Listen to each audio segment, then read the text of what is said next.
जो हिंदुस्तान का दुश्मन है, उस पाकिस्तान के साथ आखिर मैच क्यों? बीसीसीआई की आंख का पानी क्या सूख चुका है? मोदी चोर, बीजेपी चोर, मोदी चोर, बीजेपी चोर। मोदी सरकार चाहती तो इस इंडिया पाकिस्तान के बीच क्रिकेट मैच को बड़ी ही आसानी से रुकवा सकती थी, लेकिन उन्हें रुकवाना नहीं था। भाजपा आरएसएस कोई हिंदू नहीं है, वो सिर्फ ड्रामा है। इस देश में आज सबसे खराब हालत मीडिया की है। अरे सर आप छोड़ दीजिए। इस तरह आवाज बंद जब नहीं कर कोरोना इंटरनेशनल क्रिकेट काउंसिल का चेयरमैन है अमित शाह का बेटा। इससे पहले ये बीसीसीआई का सेक्रेटरी था। अब ऐसा तो है नहीं दोस्तों कि ये कोई बड़ा महान क्रिकेटिंग लेजेंड हो जो अपने टैलेंट के बल तक इस पोजीशन पर पहुंचा हो। तो जाहिर सी बात है, अगर मोदी सरकार चाहती तो इस इंडिया पाकिस्तान के बीच क्रिकेट मैच को बड़ी ही आसानी से रुकवा सकती थी, लेकिन उन्हें रुकवाना नहीं था। कोई भी कारण हो सकता है, इसके पीछे पैसों का लालच या कुछ और, इन्हें रुकवाना नहीं था चाहिए।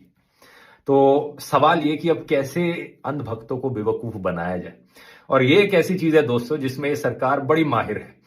अंधभक्तों को कैसे बेवकूफ बनाना है और बेवकूफों को कैसे अंधभक्त बनाना है, इसमें शाबाश बेटा, बहुत बढ़िया। आज रात 9 बजे जनहित में आज की तमाम बड़ी खबरें मेरे साथ आप देखने जा रहे हैं एबीपी न्यूज पर। सबसे बड़ी खबर, जो हिंदुस्तान का दुश्मन है, उस पाकिस्तान के साथ आखिर मैच क्यों? बीसीसीआई की आंख का पानी क्या सूख चुका है?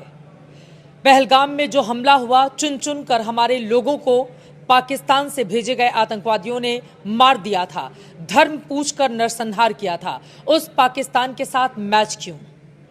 जब प्रधानमंत्री नरेंद्र मोदी ने कह दिया था कि टेरर और टॉक साथ साथ नहीं चल सकते, तो फिर बीसीसीआई ने मैच कराने का फैसला क्यों लिया? इस देश में आज सबसे खराब हालत मीडिया की है। अरे सर आप छोड़ दीजिए। जब कोरोना गए थे तब आपको नहीं दिख रही थी हालत, जब एलएसी गए थे तब नहीं दिख रही थी आपको हालत। मणिपुर में सबसे पहले ये चैनल गया था। मेरा और आपका डिबेट नहीं है, डिबेट बहुत बड़ा है सर। Please go. लोकतंत्र इसी को कहते हैं। प्लीज गो सर, बताइए, मेरे सवाल का जवाब दीजिए। नहीं सकते, इस तरह नाराज मत होइए। मैं नाराज नहीं हो रहा, मीडिया को पंचिंग बैग मत बनाइए। फैक्ट्स को देखिए, फैक्ट्स को, मेरे जो फैक्ट है उस पर जवाब दीजिए। आलोचना से बाहर नहीं है, लोकतंत्र है। लोकतंत्र में सुप्रीम कोर्ट भी आलोचना के दायरे में। ममता जी की भी आलोचना करेंगे कि नहीं करेंगे, बताइए। तो खड़िए, ममता जी की आलोचना करेंगे कि नहीं करेंगे? मैंने जो बात कही थी पहले उसे सुनिए। ममता जी की नहीं हो सकती। जब मैं भारतीय जनता, मैं समाजवादी पार्टी का प्रवक्ता हूं, तो मैं सरकार की आरती तो उतारूंगा नहीं। जब भारतीय जनता पार्टी के खिलाफ बोलते हैं तभी एंकर बीच में क्यों कूदते हैं? इतनी देर से मैं किसके बीच में कूद रहा हूं? मैं गंभीर बात कह रहा हूं, मेरी बात आप गंभीरता से सुनिए। और आपने पश्चिम बंगाल के रिपोर्टर से कहिए कि इस पर रिपोर्ट दें, और अगर मैं झूठ बोल रहा हूं तो अगले शो में आप मेरा कान पकड़ना।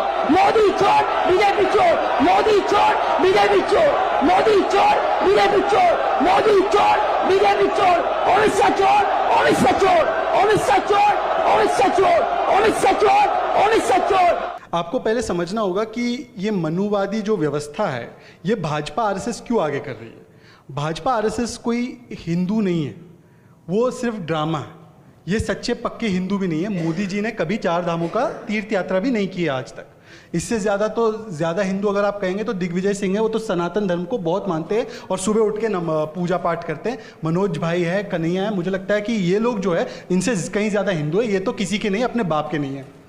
ये क्यों करते हैं ड्रामा? आरएसएस बीजेपी को पता है कि हमेशा इनके जो एजेंडा है, ऑब्जेक्टिव्स है, वो सत्ता प्राप्ति में ही उसको मिलेगा।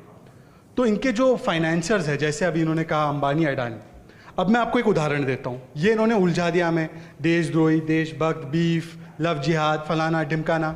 आपको पता है जब से मोदी सरकार आई है 2014 से लेकर 2016 में एनपीएस की संख्या, और ये नॉन परफॉर्मिंग एसेट है, कई लोग मोदी जी को भी मानते हैं नॉन परफॉर्मिंग एसेट, पर मैं बैंकों के नॉन परफॉर्मिंग एसेट की बात कर रहा हूँ, उसकी संख्या 3.5 लाख करोड़ से 6.5 लाख करोड़ हो चुकी है।